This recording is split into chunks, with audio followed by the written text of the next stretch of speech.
ને મિત્રો મજામાં.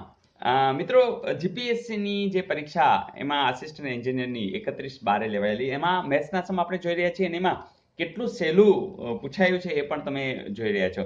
જેમ કે આ 9મો સમ કે જો 4 ક્રમિક બેકી સંખ્યાઓનો સરવાળો 164 હોય તો તે પૈકી નાની સંખ્યા કઈ? 38. તમે કહેશો સર આટલી ઝડપથી તમે કહી શકશો? સાવ સિમ્પલ. શું કામ? કે તમને ખબર છે ક્રમિક છે. ક્રમિક હોય અને 164 છે તો એક કામ કરો, પહેલા તો 4 વડે ભાગો તો તમને મોઢે જ ખબર છે ચોકે ચોકે 16 થાય, 4 એકુ 4 થાય, બરાબર? એટલે 41 તમારા મગજમાં ફિગર આવી ગયું. પણ 41 બરોબર વચ્ચે સંખ્યા છે. હવે આપણે તો બેકી સંખ્યા કીધી છે, બરાબર ને? કે બેકી સંખ્યાઓ છે એટલે 41 તો હોય નહીં, પણ તમને ખબર છે કે 42 અને એના પછીની કઈ હોય તો 43 નો હોય, કઈ હોય 44. તો બે આમ હોય તો અહીંયા કોણ હોય 40 હોય અને બીજી કઈ હોય 38. તો એને નાની સંખ્યા કીધી છે કે મોટી સંખ્યા કીધી છે? પહેલી, બીજી, ત્રીજી, ચોથી બધી જાણો છો તો તમે તરત કહેશો કે એને નાની સંખ્યા કીધી છે. નાની એટલે કોણ થાય? 38. તો તમે સીધે સીધો જવાબ આપી શકો. તો આમાં કંઈ સૂત્ર નહીં, કંઈ નહીં, પણ આપણને ખબર છે કે ક્રમિક સંખ્યાઓ હોય તો અને સરવાળાની વાત કરી છે, જો આ થતા જ હશે સરવાળો 8, 8 ને 2 10 ને 14 નો ચોગડો વધી 1 4 ને 4, 4 ને 4 8 ને 4 12 ને 4 16, જો 164 થતી જશે. તો જે ગાણિતિક માહિતી છે એનો જરૂરી નથી કે સૂત્ર જ હોવા જોઈએ. ક્યાંક લોજિકનો ઉપયોગ કરો, ક્યાંક આપણી અગાઉની જે આ બધી માહિતી છે એનો સીધે સીધો ઉપયોગ કરો, સમ સહેલો લાગશે. જોઈએ નેક્સ્ટ. મિત્રો આ સમ પણ મજા આવે એવો છે અને એનો આપણે સરસ રીતે લાભ લઈએ. જો એક અપૂર્ણાંકના અંશ અને છેદનો સરવાળો 15 છે, એટલે કેના જેવી વાત છે કે x ના છેદમાં y, બરાબર? એમાં x અને y છે આ અંશ છેદ થયા, બરાબર? તો એમાં 15 સરવાળો થતો હશે. જો તેના છેદમાં 1 ઉમેરવામાં આવે, છેદમાં એટલે કે y વત્તા 1, બરાબર? છેદ છે એમાં 1 ઉમેરવામાં આવે અને અંશમાંથી 1 બાદ કરવામાં આવે એટલે કે x ઓછા 1 કરવામાં આવે તો નવા અપૂર્ણાંકની કિંમત 2/3 છે. મિત્રો તમે જાણો છો કે આવા સમની અંદર 3 ને તમે આ બાજુ લઈ જશો અને આ y વત્તા 1 છે આ બાજુ લઈ જશો એટલે કે 3x ઓછા 1 અને 2 × y વત્તા 1 એટલે કે થશે શું? 3x ઓછા 3 બરાબર 2y વત્તા 2. બીજી વાત કે આ સમીકરણ મળ્યું છે, શું સમીકરણ મળશે કે 3x ઓછા આ 2y ના બાજુ લઈએ ઓછા 2y બરાબર ઓછા 3 ના બાજુ લઈ ગયા એટલે કે 5. એક સમીકરણ આ છે. બીજું કે અંશ અને છેદનો સરવાળો એટલે x અને વત્તા y, તો એ પણ જાણો છો x વત્તા y બરાબર કેટલા છે? 15 છે. મિત્રો તમને ખબર છે અહીંયા ઓછા 2y છે તો ઓછા 2y છે એ જો અહીંયા 2y કરી નાખી તો ઓછા 2y ને વત્તા 2y ઉડી જશે. મતલબ કે સરવાળો કરશો તો અહીંયા 2 કરશું તો અહીંયા 2 ગુણી અને અહીંયા પણ 2 વડે ગુણવા પડે તો તમામ આખા સમીકરણને 2 વડે ગુણ્યા. Is it okay? તો હવે શું ફાયદો થશે?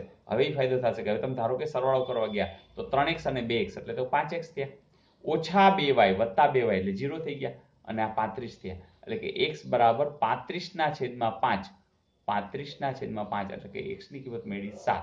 જો x ની કિંમત 7 હોય તો એનો સરવાળો કેટલો છે? x વત્તા y તો 15 છે એટલે કે જવાબ તમારો 7 ના છેદમાં 8 આવો આવે. આ કે ના? તો આ રહ્યો જવાબ. પણ ના મિત્રો આવું લાંબુ આપણે કરવાનું નથી, કારણ કે x ધારો y ધારો જે લોકોને ફાવટ છે એ તો તરત કરી લેશે, પણ મેં તમને વાત કરી કે ક્યારેક સ્માર્ટ વર્ક કરવાનું છે અને એ સ્માર્ટ વર્ક ખાલી સિમ્પલ છે. ખાલી સીધી આપણે નજર કરીએ આપણે આપેલા વિકલ્પોમાં. મિત્રો આપણને એ તો કીધું છે કે સરવાળો છે 15 છે તો જુઓ જોઈએ આપણે સીધા ચેક જ કરતો 8 ને 7 15, હા તો શક્યતા ખરી. પછી 7 ને 8 15, ચાલો શક્યતા ખરી. 4 ને 11 15 એટલે ત્રણેયમાં એવું તો શક્યતા છે. હવે તેના છેદમાં 1 ઉમેરવામાં આવે એટલે કે અને અંશમાંથી 1 બાદ કરવામાં એટલે 8 ને 7 તો 8 માંથી 1 બાદ કરી એટલે 7 અને 7 આની અંદર 1 ઉમેરી, બરાબર? તો 8. ચાલો આ 7 અષ્ટમાંશ તો છે જ નહીં, બરાબર? પછી અહીંયા જોઈએ આની અંદર શું કરીએ છીએ આપણે? 1 બાદ કરી છે એટલે 6 અને આમાં 1 ઉમેરી છે 8 ને 1 9, 6 9 હા અહીં છેદ ઉડે છે, હા તંદુ 6 તન તેરી 9 તો 2/3 એવું છે. બસ કામ પતી ગયું.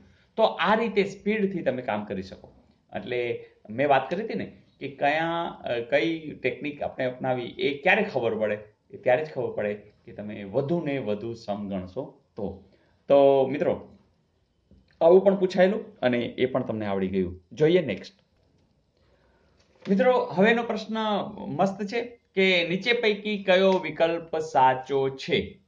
પેલું વર્તુળના ક્ષેત્રફળ અને તેના પરિઘનો ગુણોત્તર તેના વ્યાસ જેટલો હોય છે.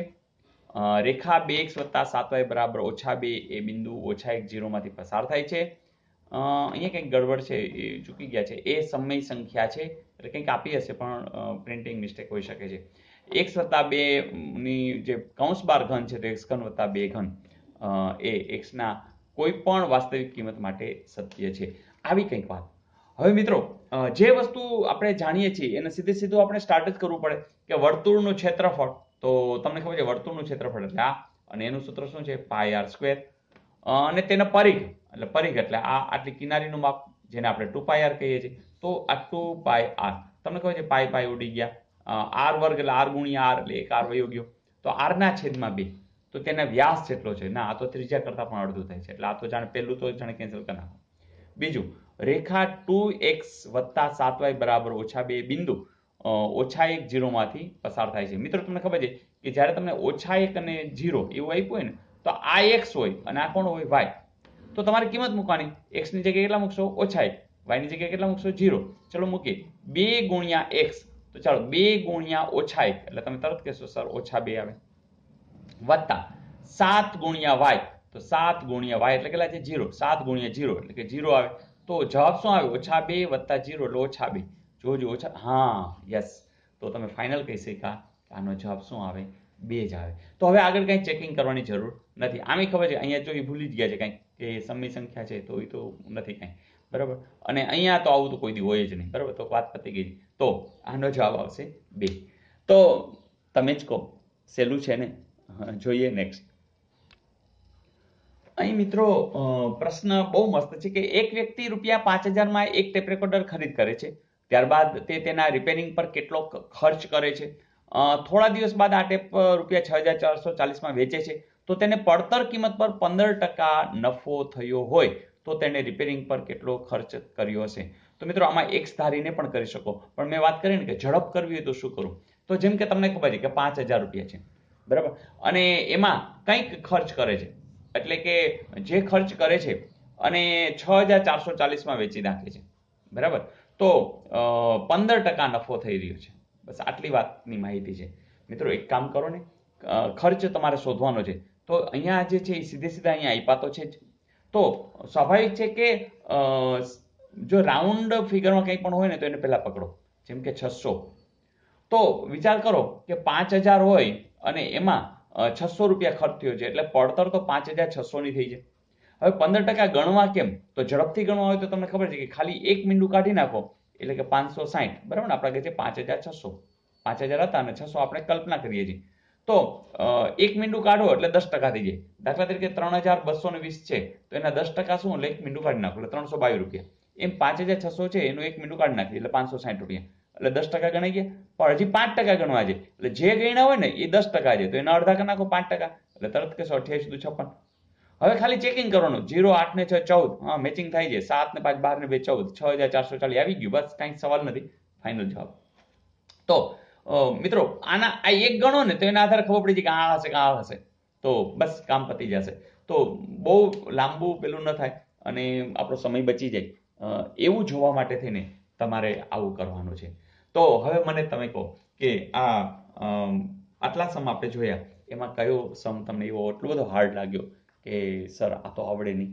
તો કહેવાની વાત એ છે મિત્રો કે તમે જ્યારે એક નક્કી કરી લો કે નહીં હવે મારા ગણિત કે રિઝનિંગના સમમાં એક પણ માર્ક જવો જોઈએ નહીં, તો હવે તમને કોઈ રોકી શકશે નહીં. ઘણી બધી કોમેન્ટ્સ આવે છે, કોઈ લખી રહ્યું કે સર મેં ગણિતની તમામ બુક્સ છે એક વાર મૂકી દીધી છે, માત્ર તમારા વિડીયો જોઈ રહ્યા છો. કેટલા લોકો લખી રહ્યા છે કે સર આ વખતેની એક્ઝામની અંદર તમામ માર્ક્સ મને મળી ગયા છે. તો આ બધી વાત શું કહેવા માંગે છે? એ કહેવા માંગે છે કે તમારી જ પ્રેક્ટિસ તમને કામ આવી રહી છે. તો મિત્રો કોઈ જાદુ નથી, કોઈ એવી ટેબ્લેટ અત્યારે બજારમાં મળતી નથી કે તમે લો અને મેથ્સ છે આવડી જાય. માત્ર ને માત્ર તમારે કામ જ કરવું પડશે. જેમ કે તમારે સાયકલ શીખવા માટે પ્રયાસ કર્યો હતો, પણ હવે સાયકલ જોરદાર આવડે છે, અને સાયકલ આવડે છે તો હવે તમને બાઇક આવડે છે, અન્ય વાહન પણ આવડે છે. એવી જ કંઈક વાત કે આ તો કામ તમારે જાતે કરવું પડશે. બસ માત્ર કોરી નોટબુક લઈ લો, એક સમ જોયા કરો, ગણ્યા કરો. પહેલા રકમ લખી લો, રકમને આધારે ગણી લો, પછી આગળ વિડીયો જુઓ. તો દરેક રકમને આગળ વિડીયો સ્ટોપ કરો અને ટ્રાય કરો. મને લાગે છે કે દરેક લોકો, કારણ કે મેં એકો એક સમ તમને ત્યારે ને ત્યારે સમજાવું છું, એટલે કઈ વસ્તુ નવી જે આવે તમારા માટે જે નવી હોય એને નોંધતા જાઓ, સૂત્ર હોય તો તમે પાકા કરતા જાઓ, અને જે કંઈ નવું છે અને ન સમજાય તો આપણું એનડીસીનું એક ગ્રુપ બનાવો. આજુબાજુ મિત્રો જે એનડીસી, અને ગઈકાલે જ એક સરસ મેસેજ આવ્યો કે સર વોટ્સએપમાં અમે મેસેજ કરીએ કે શું કરે છે, તો સીધો જવાબ આવે છે કે એનડીસીના વિડીયો જોઈ છીએ. તો મિત્રો આ તો વાત છે કે બધા હવે આનંદથી કામે લાગી ગયા છે, અને એ પણ એવું કામ કે જેમાં જ્ઞાન મળી રહ્યું છે. તો આ જ્ઞાનને આપણે સ્પ્રેડ કરવાનું છે. એટલીસ્ટ આપણા કોઈ પણ ગુજરાતી ભાઈઓ ક્યાંય પણ કોઈ પણ પરીક્ષામાં, કારણ કે આ તમે હિન્દીમાં પછી ઇંગ્લિશમાં જાઓ તો આમાં કંઈ બહુ મેટર નથી કરતું. તો ગણિત છે, રિઝનિંગ છે, એમાં લોજિક જ કામ કરતું હોય છે. તો એમાં ભાષાનો કોઈ પ્રોબ્લેમ થતો નથી, પણ એ દરેક વિદ્યાર્થીઓ આગળ વધી શકશે. અને મારી ઈચ્છા એવી જ છે કે આપણા વિદ્યાર્થીઓ કોઈ પણ એ ક્યાંય પણ પાછા રહેવા જોઈએ નહીં. બસ મિત્રો, તમારી કોમેન્ટની રાહ એટલે જોતો હોઉં છું કે મને પણ ખ્યાલ આવે કે કેટલા લોકો કેવો આનંદ કરી રહ્યા છે. તો માત્ર ને માત્ર તમારી કોમેન્ટની રાહ સાથે. હા, તમારું લાઈક કરવાથી તમને ફાયદો શું થશે કે તમે એ વિડીયો જોયો છે કે એ પણ ખબર પડશે, મને પણ ખબર પડશે, અને સાથે સાથે તમે શેર કરશો તો એ ફાયદો થશે કે તમારા અનેક મિત્રો જાણ્યા અજાણ્યા એ પણ આનો લાભ લેશે. Wish you all the best. નવી તૈયારી સાથે મળતા જ રહેશું. આવજો.